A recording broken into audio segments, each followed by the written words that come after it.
Dear Patriots, before the news starts, please subscribe to our patriotic channel by clicking the subscribe button. Give us a thumbs up to this video. Don't forget to leave your opinion below in the comments section. Share the news on Facebook and Twitter so you friends see it. Thank you. CNN is now promoting a children's book showing Santa Claus as a gay black man.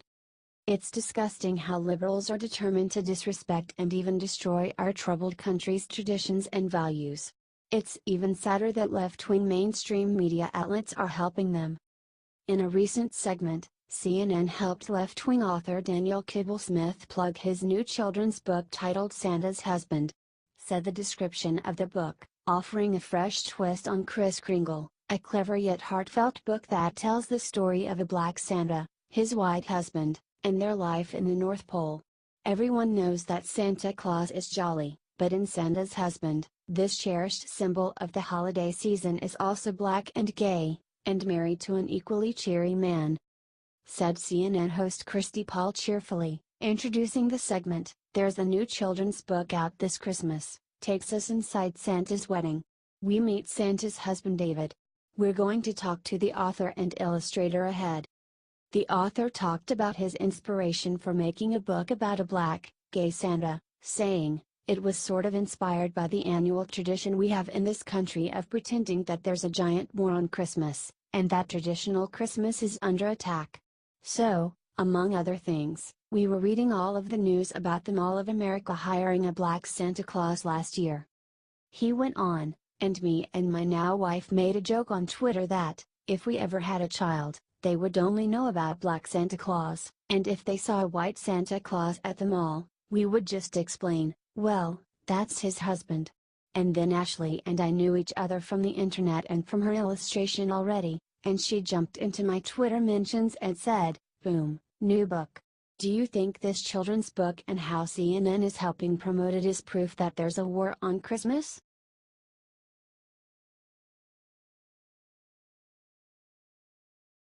Doug Jones' anger stems by getting Trump's back in big way. "I think the American people spoke on that.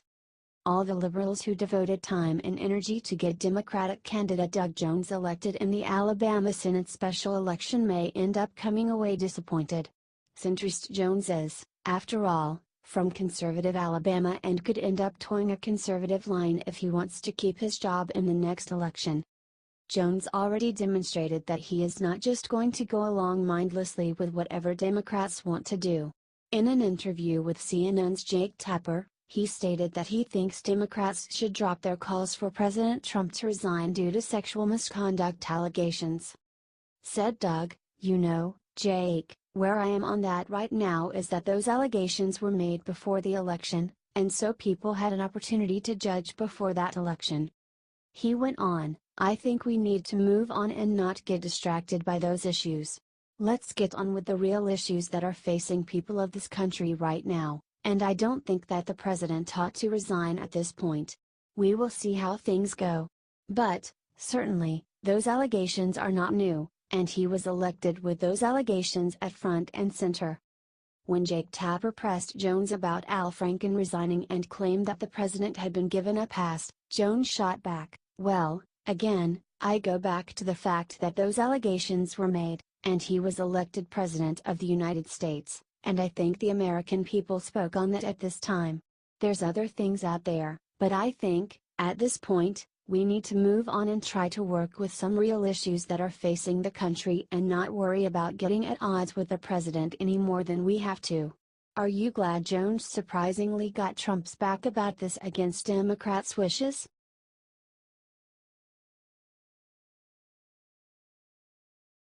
"We have a coup on our hands in America," Jesse Watters calls out what Mueller is doing. A scandal has been escalating recently around Special Counsel Robert Mueller's investigation into President Trump's supposed Russian collusion. Fox News host Jesse Watters went so far as to call what Mueller and his associates have been doing as a coup. On Watters' World, Jesse and White House counselor Kellyanne Conway discussed how leaked text messages sent by FBI agents proved how Mueller is trying to oust Trump in a truly underhanded, biased way. Commented Watters, The investigation into Donald Trump's campaign has been crooked from the jump. But the scary part is we may now have proof the investigation was weaponized to destroy his presidency for partisan political purposes and to disenfranchise millions of American voters. Now, if that's true, we have a coup on our hands in America. When asked about the credibility of the Mueller probe, Conway replied, "The fix was in against Donald Trump from the beginning, and they were pro-Hillary. We understand that people have political views, but they are expressing theirs with such animus and such venom towards the now President of the United States they can't possibly be seen as objective or transparent or even-handed or fair." Waters then brought up how people are plotting what appears to be some sort of subversion campaign against the president. Answered Kellyanne, "It's toxic, it's lethal, and it may be fatal to the continuation of people arguing that that matter is since behind us. He won, he's the president, and the Mueller investigation is something separate. Do you think Robert Mueller is attempting a coup?"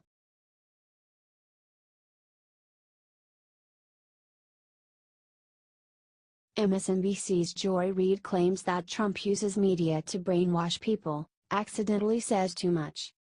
MSNBC's Joy Reid went on a long rant about how President Trump is an authoritarian dictator. She went into the specifics of how Trump could use the media to distort the minds of Americans. However, she started to get a bit too specific. Like, as someone in the media, she has spent way too much time thinking about how the media can be used to brainwash. You know, that Washington Post story said that two of Donald Trump's favorite world leaders are Erdogan of Turkey and Vladimir Putin. It does seem Donald Trump has the tools of authoritarianism down. He that the dance of authoritarianism down to a science, said Reid. Step 1, claim the investigation of you is a fraud being conducted by enemies of the state, she said. Like the media says about Trump's election and Russia. Step 2, get your state-run media, your affinity media to echo that into your base and whip them up into a frenzy against those investigating you, she said. Step 3, get the state party, in this case the Republican Party, to echo that from the seat of government and say, wait a minute, the people investigating the president are themselves criminals, she said. Create this feedback loop that creates a feeding frenzy that has now essentially got Republicans claiming that Bob Mueller, probably the most respected member of law enforcement in the last 30, 40 years in the United States, essentially being characterized as a criminal, and then of course, you have to add that last step. Call for the prosecution of your political enemies, in this case, dredging up Hillary Clinton to again call to lock her up. Donald Trump is an authoritarian of the first order, and he's behaving like one, she said.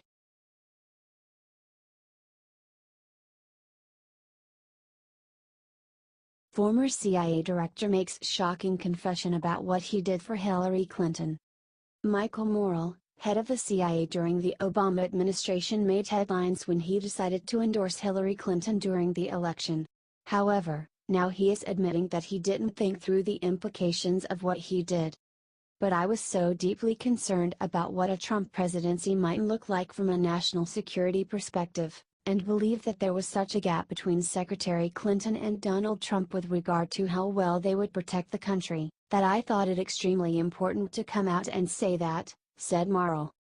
But I don't think I fully thought through the implications, said Morrell. So, let's put ourselves here in Donald Trump's shoes. So, what does he see? Right? He sees a former director of CIA and a former director of NSA, Mike Hayden, who I have the greatest respect for, criticizing him and his policies. Right? And he could rightfully have said, what's going on with these intelligence guys? Right? Said Morrell.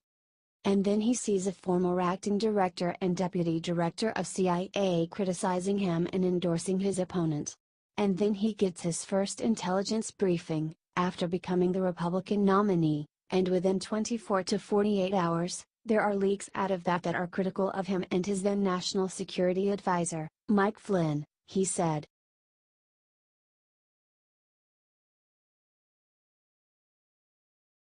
Christian Bale attacks disgusting Trump supporters who hate people of different opinions. Hollywood actor Christian Bale attacked Americans who voted for and support Trump in an interview about his new movie Hostiles.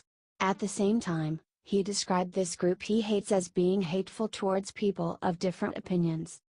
This movie is more relevant than ever, in terms of the absolute, disgusting nature of political whims and taking care of the elite rather than the masses. It's just frankly stunning in this day and age that we're having to deal with this, said Bale in an interview with The Hollywood Reporter. This tax bill, etc., this is not what America was built on. I adored this country, it's my adopted home, I moved here, I left my own country because I love this country so much, my children speak with an American accent. Hopefully we'll come through this for something far better, but we are going through real trial right now, said Bale. The majority of America is shocked at what it has become. They're shocked to see the hatred and division that has occurred within America, that attitudes towards people of different opinions, attitudes towards refugees, it's a genuine tragedy. But we have been here before, we can learn from that, said Bale. Does he not realize that he is demonizing a large portion of the country? We must admit that we are in such dire straits here that we have to forget about our adversarial roles against one another, come together and defeat whatever it is that's our problem, said Bale.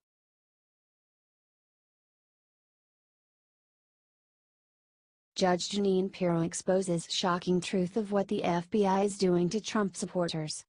We are finding out more and more how biased the FBI is being in their investigation on President Trump. However, Judge Jeanine just exposed the sad truth. What would you say if I told you your vote doesn't count? She asked. That all the effort you put into the issues and candidates is a waste of time, that there are people at the citadel of power who believe that it is their right to invalidate your choice if they don't agree with it? She asked. Folks, this is not about politics. It's much bigger. I doubt in American presidential history there has been as great a crime or as large a stain on our democracy than that committed by a criminal cabal in our FBI and Department of Justice who think they know better than we who our president should be, she said. Members of the FBI and the Department of Justice, some of whom actually ended up on Bob Mueller's team to prosecute Donald J. Trump, did everything they could to exonerate Hillary Clinton for her crimes and incriminate Donald Trump with a non-existent crime, she said. Do you think it's awful how the media and the elites are trying to invalidate the will of the American people?